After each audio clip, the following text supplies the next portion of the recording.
नमस्कार. राहापीठ मध्ये आपल्या ब्रेक नंतर सगळ्यांचं पुन्हा एकदा मनपूर्वक स्वागत. आज आपण बोलतो ते म्हणजे स्माइल डिझायनिंग विषयी आणि त्या संदर्भात लेले डॉक्टर आपलं मार्गदर्शन करतात. तर डॉक्टर, जेव्हा आता तुम्ही म्हणालात की सिनेतारका वगैरे त्यांच्यावरती तुम्ही स्माइल डिझायनिंगची ट्रीटमेंट दिलेली आहे, तर एकंदर ह्याच्यासाठी कालावधी किती लागतो म्हणजे ट्रीटमेंट कंप्लीट आहे? स्माइल डिझायनिंग म्हटलं तर 1 किंवा 2 सिटिंग मध्ये करता येतं आणि कधी कधी 1 वर्ष सुद्धा लागू शकतं. बरं. हा, आता त्याच्यामध्ये काय, जेव्हा तू 1 किंवा 2 सिटिंग जेव्हा आपण म्हणतो तेव्हा बऱ्याच वेळेला असं असतं की 1 किंवा 2 दातांवर थोडंसं हाताची काही मी जादू दाखवली तर ते उत्तम दिसू शकतं. परंतु कधीतरी मुळातनच त्या दाताची आपल्याला रचना बदलायला लागते. कधी कधी ब्रेसेस जे लावतात त्याची थोडी ट्रीटमेंट, त्याची आपल्याला मदत घ्यायला लागते. म्हणजे ते सुद्धा ट्रीटमेंट आपण सगळं. हा, स्माइल डिझायनिंग काय झालंय, शेवटी दुधावरची साय आहे, परंतु खाली काहीतरी दूध असल्याशिवाय साय बनत नाही त्याची. असंच प्रकारे की कधी कधी आपल्याला वाटलं दात फारच वेडे वाटले किंवा पेशंट दात नीट बंदच करू शकत नाहीये, तर त्याच्यासाठी ब्रेसेस लावून ते दात सरळ करून घेणं. कधी कधी 2-3 दातच नसतात, कधी कधी ऍक्सिडेंटमध्ये 2-3 दात पडलेले आहेत, तर कधी कधी आपल्याला तिथे इम्प्लांट म्हणून आता जी ट्रीटमेंट सुरू झाली ती वापरायला लागते. तर इम्प्लांट टाकल्यानंतर सहसा 3-4 महिने इम्प्लांट टाकल्यानंतर गप्पच बसायला लागतं पेशंटला. मग इम्प्लांट टाकल्यानंतर 3-4 महिने गेले, त्याच्यानंतर मग परत त्या पेशंटला बोलवा, छोट्या छोट्या सर्जरीज करायला लागतात.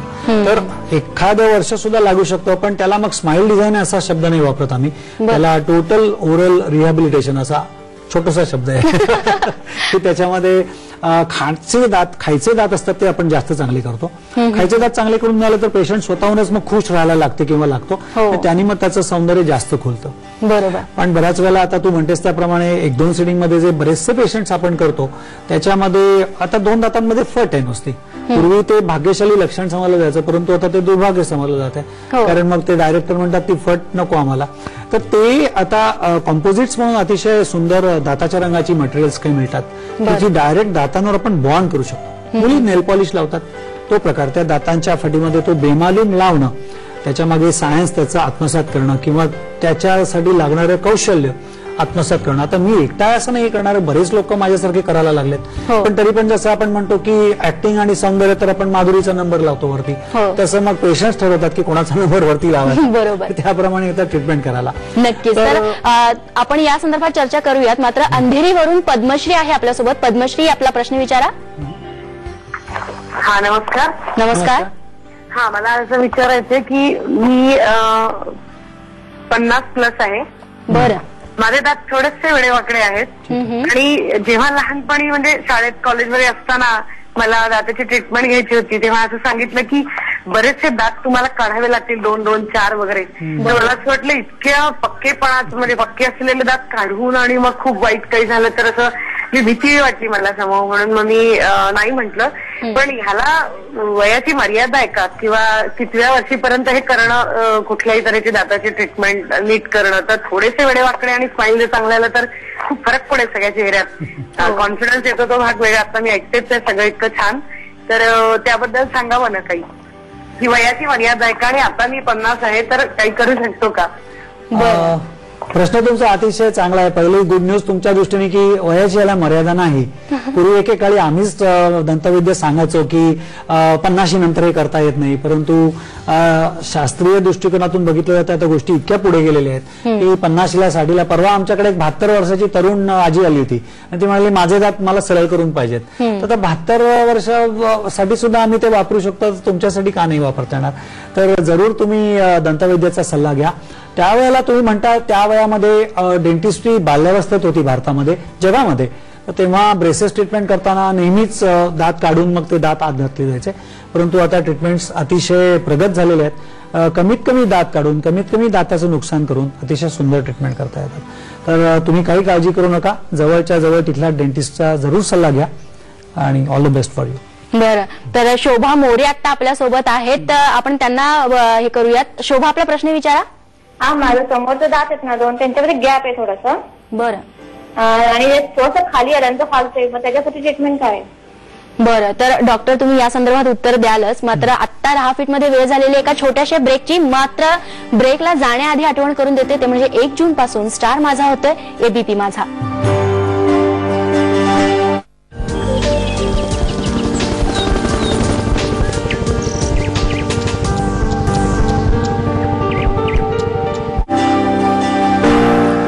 ब्रेक नंतर रहा फिटमध्ये आपल्या सगळ्यांचं पुन्हा एकदा मनपूर्वक स्वागत. आज आपण बोलतोय ते म्हणजे स्माइल डिझायनिंग वरती आणि त्या संदर्भात कोल्हापूरहून पिंकी आहे आपल्यासोबत.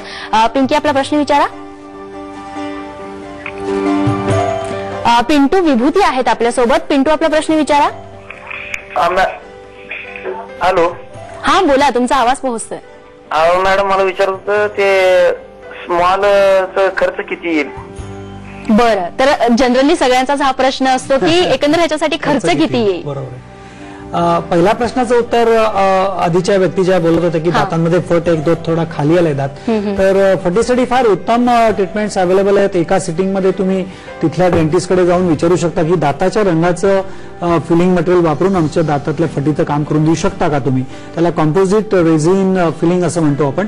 आणि जरूर तुम्ही तुमच्या दंतवैद्यांकडे जा ज्या गावात तुम्ही आहात आणि तिथे ट्रीटमेंट करून घ्या.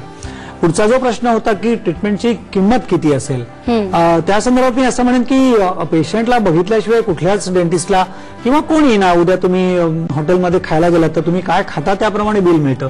तर त्याप्रमाणे तुमची काय इच्छा आहे की तुम्हाला काय प्रकारचं काम करून घ्यायचंय त्याप्रमाणे ह्या गोष्टी ठरत असतात. तर ट्रीटमेंटची कॉस्ट अगदी खरं सांगायचं तर आम्ही सुद्धा सहृदय लोक आहोत, तर अगदी 1,000 रुपयापासून सुद्धा ट्रीटमेंटची कॉस्ट असू शकते, ती 1 लाख रुपयापर्यंत सुद्धा जाऊ शकते. आपण काही केसेस आता समजा दाखवल्या तर मी त्याची अंदाज पण तुम्हाला देऊ शकेन ट्रीटमेंट कशी असते आणि ट्रीटमेंटची कॉस्ट किती देऊ शकेल. तर हे 2 प्रश्न आपण आता उत्तर दिले. बरोबर. तरीही एक मिनिमम आणि मॅक्झिमम किती तुम्ही सांगाल प्राइस, कारण का हे सगळ्यांच्या बाबतीतच 5,000 ते 50,000 निश्चितच साधारण ही रेंज पकडून चालावी. आणि त्याच्या व्यतिरिक्त जे काही एक्स्ट्रा काम असतं त्याचा आधी आम्ही तुम्हाला अंदाज देतो, मेनू कार्ड सारखं आधीच सांगतो की असं नाही की ट्रीटमेंट पुरी करतो आणि सांगतो की नंतर 1.5 लाख रुपये द्या. तर त्यामुळे आधी अंदाज आल्यामुळे पेशंट सुद्धा बऱ्यापैकी स्वस्त असतो आणि जेणेकरून म्हणजे पेशंटला सुद्धा दिलासा मिळतो. त्यासोबतच मला इथे तुमचे काही फोटोज दिसतात दातांचे, तर मला त्याबद्दल काय सांगाल. ही आधी प्रातिनिधिक स्वरूपाची मी केस आणल्या दाखवला. या दातांमध्ये तुम्हाला फटी दिसतात. अशीच गृहिणी होत्या, त्या आहेत आणि 45 वर्षाच्या आहेत. त्यामुळे मला दाताचं काहीतरी करून द्या डॉक्टर, पूर्वी काही मला काही जमलं नाही करायला. आणि हे एका सिटिंग मध्ये केलेलं त्यांचंच काम आहे. आधीचा हा जो फोटो त्यांचा तुम्ही बघताय आणि त्याच्यानंतर हे जे काही ड्रास्टिक तुम्हाला चेंजेस दिसतात आणि त्या बाईंच्या चेहऱ्यावरचा चेहरा मुद्दामून दाखवत नाहीये कारण त्या अनॉनिमिटी जपलेली बरी असते. पुढचा फोटो सुद्धा असंच तुम्हाला दाखवेल की हा जो आधी जात नाहीये पुढे, परंतु ह्याच्यानंतरचा फोटो त्यांचाच आहे. साईड व्ह्यू बघाल तुम्हाला असं वाटलं की हे कोणीच करू शकणार नाही, फटी भरपूर आहे फटी, आणि हे असं त्यांना देऊ शकलो आम्ही. याच्या पुढची सुद्धा एक असंच तरुण मुलगा आला होता, लग्न ठरत नव्हतं, पटकन काही कारणामुळे म्हणत होता की मला हसताच येत नाही डॉक्टर, गिल्टी फिलिंग येतोय. आणि हे एका सिटिंगमध्ये हे केलेलं स्माइल आहे. हे कॉम्पोजिट रेझिन म्हणून जे मटेरियल आहे हे डायरेक्ट दातावर बॉन्ड करून या केलेल्या गोष्टी आहेत आणि लोकांच्या दृष्टीने अतिशय बक्षीस पात्र अशी ट्रीटमेंट समजली जाते. आणि अशा पद्धतीने समजा हे होत असेल काम तर निश्चितच लोकांना त्याच्याबद्दल अट्रॅक्शन आहे. अजून काही केसेस दाखवायचे असतील तर मी थोडंसं वरती तुम्हाला. आणि ही एक केस अशीच आहे की काही कारणाने पेशंटला ऍक्सिडेंट अपघात झाला होता, त्याच्यामध्ये पुढचे 2 दात अतिशय खिळखिळे झाले होते.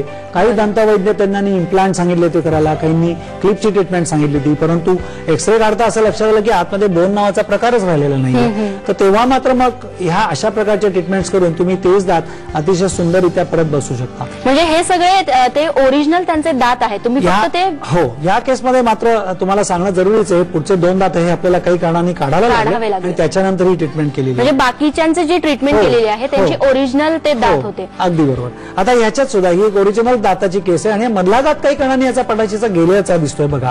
आणि हा बाजूचा दात त्यांनी ती जागा घेतली आहे, त्याच्यावर म्हणजे आरक्षण गेलेलंच आहे असं म्हणू त्याचं आपण. हा मुलगा असाच आला आणि मग ह्या पटाशीच्या दातासारखाच दुसरा दात आपण त्याला करून देऊ शकलो आणि त्याचं हे जे काही बेमालूम रुपडं दिसतंय तुम्हाला, ह्या केसेस 4-5 वर्षापूर्वीच्या आहेत केलेल्या.